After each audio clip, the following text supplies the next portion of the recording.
Hello friends, welcome back to trading with Akash. आज हम देखेंगे inverse head and shoulder pattern के बारे में।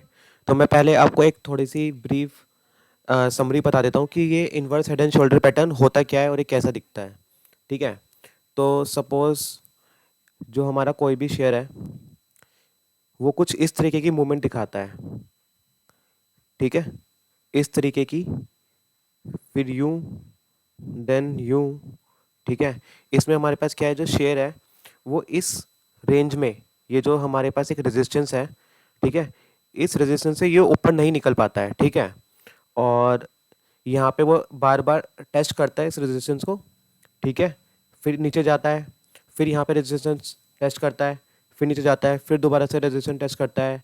हो सकता है वो यहीं से ही या तो दोबारा से नीचे आ जाए और या फिर यहीं से ही ऊपर निकल जाए ब्रेकआउट देके।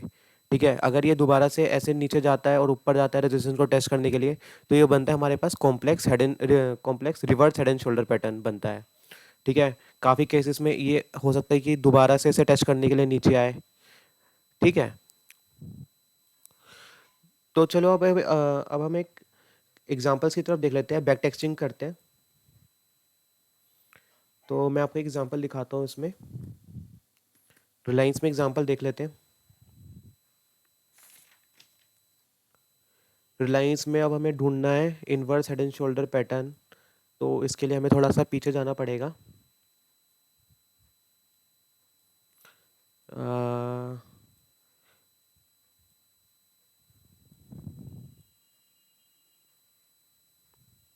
यहाँ पे तो नहीं दिख रहा है। हाँ, यहाँ पे दिख रहा है। देखिए, दिख गया मुझे। आई होप आपको भी दिख रहा हो।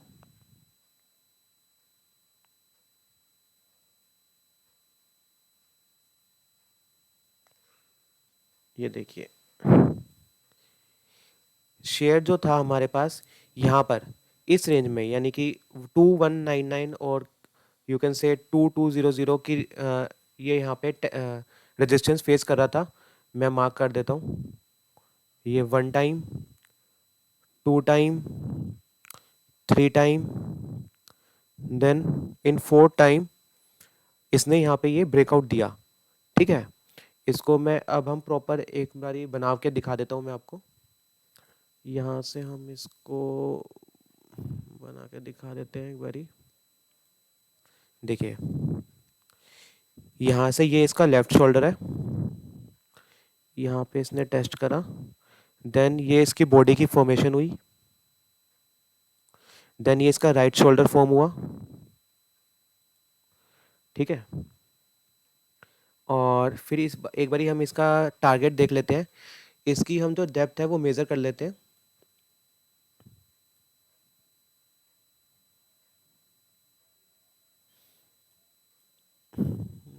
यहाँ से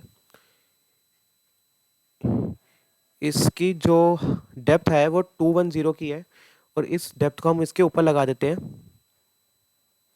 और जो इसका टेक्निकल टारगेट बनकर बनकर आ रहा था वो था हमारे पास अराउंड 2410 का, और इसने वो मेट भी कर दिया। और इसको कितना टाइम लगा वो भी अब एक बार हम देख लेते हैं। इसको जो इसने यहाँ से ब्रेकआउट दिया था 2 मई 2023 को, और इसने जो टारगेट मेट करा 7 जुलाई 2023 को। That means with in 66 days इसने जो हमें रिटर्न दिया, ऑलमोस्ट 10% का रिटर्न दिया। ठीक है। तो इसमें ऐसे भी ट्रेड कर सकते थे, लाइक सपोज सपोज इसमें हम ऐसे ट्रेड कर सकते थे, जब ये शेयर यहाँ पे था 2120 पे, तो हम एक टारगेट रख सकते थे, या तो इसके लिए मैं मार्क कर देता हूँ, 2120 पे हमारी बाइंग होती और हमारा पहला टारगेट होता 2200 का, जो क्योंकि यहीं पर ये रेजिस्टेंस बार बार फेस कर रहा था।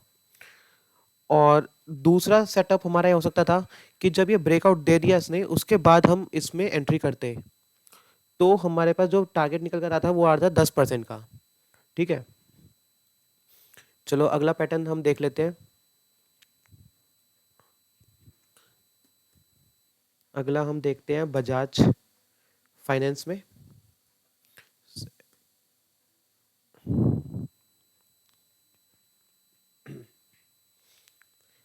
यहाँ पे ढूंढना होगा।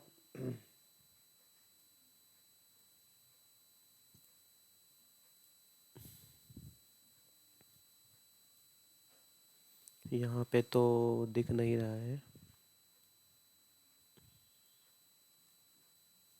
मिल जाएगा।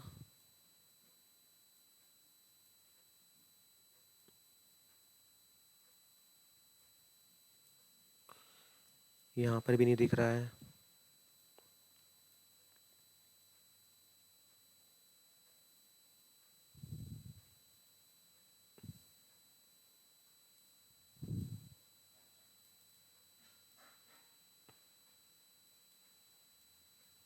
देखिए दिख रहा है, यहाँ पे मिल गया मुझे। ये रहा। यहाँ से मैं इसका रेजिस्टेंस मार्क कर देता हूँ एक बारी, ताकि आपको समझने में इजी हो जाए। ये इसका रेजिस्टेंस है, और इसको मैं प्रॉपरली मार्क कर देता हूँ एक बारी। ये देखिए, ये इसका लेफ़्ट शोल्डर है, ये इसने बॉडी फॉर्म करी। देन ये राइट शोल्डर है, और यहाँ से ये प्रॉपर ब्रेकआउट आया। ठीक है, इसको हम ड्रॉ कर सकते हैं। This is our left shoulder, this is the head, this is the right shoulder, and here is the breakout. In this candle breakout confirm हुआ है यहाँ पे। ठीक है, ऑन 26 मई 2021 को। ठीक है, एक बार अब हम इसका जो टारगेट है वो मेज़र कर लेते हैं।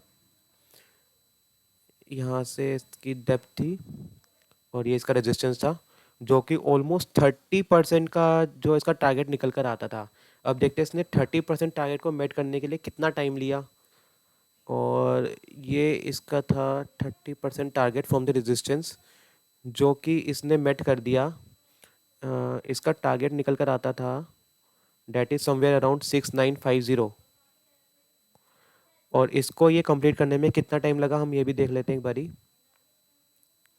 यहाँ से ये इसका ब्रेकआउट पॉइंट था, और यहाँ से इसको कंप्लीट करने में, जो कि इसने कंप्लीट करा 24 अगस्त 2021 को। That means with in 98 days it had given 22% returns. ठीक है, 98 डेज में, सिर्फ 98 डेज में इसने 23% का रिटर्न दे दिया। ठीक है, ऐसे ही ये काम करता है। इसमें भी हम सेम वैसे ही दो तरीके से ट्रेड हम इसमें ले सकते थे। या तो हम इसमें यहाँ पे ट्रेड ले सकते थे 5280 पे, और हमारे पास जो स्टॉप लॉस होता वो समवेयर अराउंड 5200 का होता। ठीक है, और यहाँ पे हम यहाँ पे एक बार प्रॉफिट बुक कर सकते थे, और जब यहाँ पे दोबारा से ब्रेकआउट कंफर्म हो जाता, तो हम एक बड़े टारगेट के लिए जा सकते थे। पोजीशन बनाई जा सकती थी यहाँ पर 1288 के लिए। ठीक है, टारगेट है ये हमारा 1288 पॉइंट्स का। तो ठीक है, अगला हम एक एग्जांपल और देख लेते हैं, last example. I don't think उसके बाद आपको कोई डाउट रहेगा इस पैटर्न में। LIC हाउसिंग फाइनेंस, जिसका टारगेट अभी भी आई थिंक कंप्लीट नहीं हुआ है। लेट्स सी, इसको थोड़ा छोटा करना होगा यहाँ से। देखिए दिख गया, दिख रहा होगा आपको कितना बड़ा इसमें एक head and shoulder pattern, reverse head and shoulder pattern इसमें फॉर्म हुआ है। मैं दिखा देता हूँ मार्क करके। ये हमारे पास था लेफ्ट शोल्डर, यहाँ पे एक और शोल्डर बना कॉम्प्लेक्स, फिर इसमें हमारे पास बॉडी बनी, फिर इसमें ये राइट शोल्डर बना, और यहाँ पर ये ब्रेकआउट था। इसको फुल्ली बनाना है तो यहाँ से हम बना सकते हैं। This is our left shoulder, this is head, this is right shoulder. ठीक है, और यहाँ पे ये ब्रेकआउट। अब इसके एक बार हम टारगेट मेज़र कर लेते हैं। टारगेट हमारे पास यहाँ से आ रहा है, ये है इसका अराउंड 103 है, डेट 103। इसको हम एक बारी, एक सेकेंड दोबारा से एक बार कर लेते हैं। 103, इसको हम ऊपर लगा देते हैं। टारगेट हमारे पास जो निकल कर आता था इसमें वो था अराउंड 24% का, डेट इज़ अराउंड 523। और इसको टारगेट कंप्लीट होने में कितना टाइम लगा वो भी देख लेते हैं। यहाँ पे इसने ब्रेकआउट दिया था, यहाँ से इसको सिर्फ 123 डेज़ का टाइम लगा।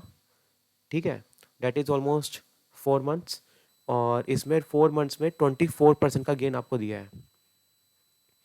ठीक है, तो ऐसे ही inverse inverse head and shoulder pattern work करते हैं। और सो लास्ट में मैं बस यही कहना चाहूँगा कि I am not recommending here any stock. Please consult your financial advisor before taking any position in any trade. ठीक है, and this all videos are only and only for educational purpose and for educating you that how this pattern works. ठीक है, तो चलिए ठीक है, आगे फिर मिलेंगे, तब तक के लिए जय हिंद।